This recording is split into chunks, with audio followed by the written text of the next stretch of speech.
खूप कॉमनली आपल्या समाजामध्ये बायपास सर्जरी आणि अँजिओप्लास्टी आता केली जाते. तर ह्याच्याविषयी माहिती विचारली जाते, की बायपास सर्जरी म्हणजे काय? तर बायपास सर्जरी म्हणजे एखादा रोड ब्लॉक झाला आहे, समजा ट्रॅफिक जॅम झालं आहे, तर आपण बायपासच्या रोडनी दुसरीकडे पुढे जातो. तर एक्झॅक्टली बायपास सर्जरी म्हणजे एखाद्याला हार्ट अटॅक आला आणि त्याचा हृदयाची नस बंद झाली, तर त्याला दुसऱ्या नसेने पुढे रक्तप्रवाह देणं याला बायपास सर्जरी म्हणतात. बायपास सर्जरी आता फार इफेक्टिव्ह आहे. सोमवारी केली तर शनिवारी पेशंट चालत घरी जातो.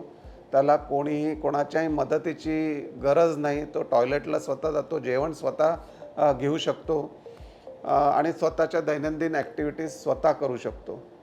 आम्ही जी बायपास सर्जरी करतो त्याला मिनिमल इन्व्हेसिव्ह बायपास सर्जरी म्हणतात, जी बीटिंग हार्ट बायपास सर्जरी आहे.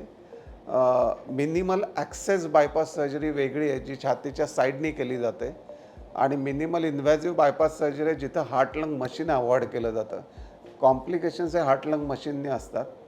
तर बायपास सर्जरीचे व्हेरियस प्रकार आहेत, पण सगळ्यात महत्त्वाचं की बीटिंग हार्ट बायपास सर्जरी केली तर लवकर आपल्याला डिस्चार्ज मिळू शकतो हॉस्पिटलमध्ये. ICUतनं वॉर्डमध्ये लवकर जाऊ शकतो आणि कॉम्प्लिकेशन्स अव्हॉइड करण्यासाठी हे बीटिंग हार्ट बायपास सर्जरी फार महत्त्वाची आहे.